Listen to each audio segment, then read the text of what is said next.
Professor, a cada fenômeno do El Niño, ele vem com mais intensidade? É um detalhe que a gente ainda não sabe direito. A comunidade científica ainda não tem uma resposta para isso. Agora sim, se você for levar em consideração o século XX, basicamente o século XX inteiro, e esse início do século XXI, nós nunca havíamos tido um El Niño com tanta intensidade, né? Nós nunca havíamos tido uma seca, uma estiagem tão intensa quanto temos tido no semiárido. São 4 anos caminhando para um 5º ano, e esperemos que não chegue efetivamente a esse 5º ano. O El Niño da década de 80, que foi no início dos anos 80, ele teve 3 anos. Foi um El Niño muito forte, muito tenso, muito duradouro. Eu particularmente imaginava que esse ano nós não tivéssemos a continuidade dessa estiagem tão forte. Infelizmente aconteceu. Por que que aqui tem seca e em outro lugar tem chuva? Tem muito a ver, o El Niño, ele interfere diretamente no mecanismo normal da circulação das massas de ar que estabelecem os climas, que estabelece o período chuvoso, que estabelece o período da seca. Então, como ele interfere nessa circulação geral da atmosfera, em alguns locais ele vai acabar provocando excesso de chuva e em outros excesso de seca. Aqui, eu repito, aqui no nosso Nordeste, para ser mais exato, no semiárido nós temos um excesso de seca. No sul do Brasil tem um excesso de chuva. Esse excesso de seca aqui no Nordeste ele pode se estender inclusive para parte do centro-sul do país, notadamente a região centro-oeste e o sudeste. Esse grande problema que a gente está tendo, por exemplo, em São Paulo, Rio de Janeiro também, Minas, parte do centro-oeste em relação aos reservatórios de água, é uma consequência direta do El Niño. Hoje se fala muito nas mudanças climáticas. E até que ponto as mudanças climáticas afetam o El Niño ou o El Niño afeta as mudanças climáticas? Qual é a relação? O El Niño é um fenômeno natural. Tá? É um fenômeno natural com um componente antrópico intenso, conforme eu já disse, mas independente desse componente antrópico, o El Niño é um fenômeno natural. A gente pode considerar, então, que ele está diretamente relacionado à mudança climática se ele for um fenômeno que, ao invés de ser uma anomalia, tá, ele passa a acontecer com frequência. Por enquanto, ele é considerado pela comunidade científica uma anomalia. Ou seja, isso quer dizer que não acontece todo ano, mas é passível de acontecer em determinado período. Tá? Então, é meio arriscado ainda dizer que o El Niño é uma consequência da mudança climática.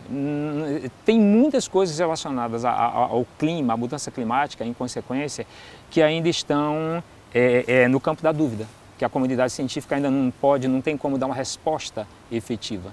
Tá? Porque, como eu já disse, El Niño é um fenômeno natural. Existe uma possibilidade muito forte dele estar sendo intensificado pela atividade humana. Tá?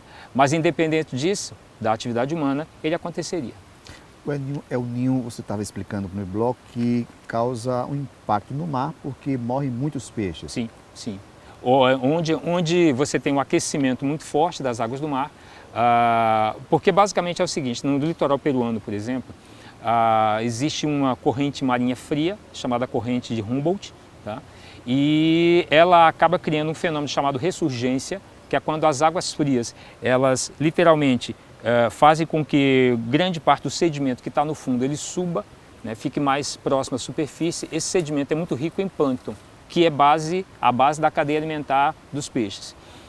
Quando você tem o aquecimento, há um enfraquecimento dessa corrente marinha fria, tá? Então esse fenômeno da ressurgência faz com que esse fenômeno da ressurgência fica menos intenso. Como consequência, tem menos alimento para os peixes. Como consequência, os peixes que não migram acabam morrendo ali. E envolve toda a cadeia alimentar. Nesse período, o litoral peruano, por exemplo, que além de ser muito rico em peixe, é muito rico em fauna marinha, tá? Esses animais, quem não consegue migrar, acaba morrendo aos extremos. Em alguns lugares, é interessante que em alguns lugares no Peru, quando acontece esse fenômeno, os pinguins, né, e várias aves marinhas, elas literalmente invadem algumas cidades em busca de comida, principalmente dos lixões. Uma coisa interessante a gente deve observar é que as nossas reservas hídricas elas têm diminuído ao longo dos anos.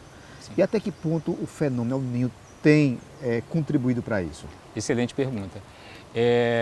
Basicamente é o seguinte, Eri, Mesmo que não houvesse atuação do El Niño, o que a gente percebe trabalhando com o semiárido é que houve e ainda continua havendo uma preocupação muito grande no armazenamento da água, mas não há com a mesma intensidade a preocupação em manter o entorno desses reservatórios protegidos, por exemplo, com vegetação, para evitar uma grande entrada de sedimentos nesses açudes, né, nessas barragens, que por si só já fariam com que o volume d'água estocado ele diminuísse, né? Então, independente de El Niño, independente de estiagem, tá? Se nós tivéssemos, e não temos, se nós tivéssemos um sistema que protegesse efetivamente o entorno dos nossos mananciais, dos nossos rios, das nossas barragens, mesmo com El Niño, né, a proteção dessa água seria melhor feita e, como consequência, os efeitos gerados pelo El Niño eles seriam amenizados, né? Sempre quando temos uma seca forte, fala-se logo em transposição, em trazer água não sei de onde. Claro, isso é importante, sem dúvida alguma, mas tem que ser trazido para o mesmo nível de importância a proteção desses mananciais, que infelizmente não é regra. Agora, há um superaquecimento do próprio sol e essas reservas acabam também diminuindo por conta disso, desse aquecimento. Sim, bastante. São fenômenos totalmente ligados. A partir do momento que você tem uma retirada maciça da vegetação, isso acaba favorecendo os processos erosivos de um solo que está desprotegido.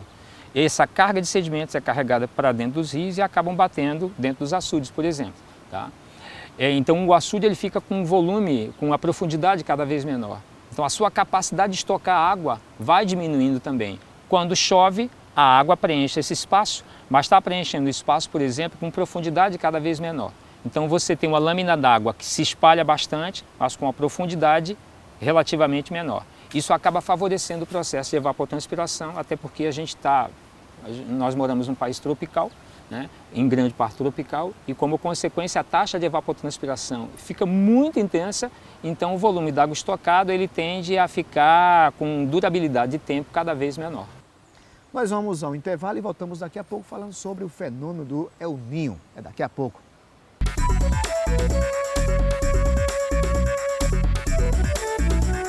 Essa ave é a ararinha azul. A alimentação dela é à base de pinhão, sementes e frutos. Sua ocorrência geográfica é em florestas ciliares abertas e na caatinga seca, ocorrendo principalmente no extremo norte do estado da Bahia, sul do Piauí e na região oeste de Pernambuco. A espécie está na lista de animais em extinção no Brasil devido à caça ilegal de animais silvestres.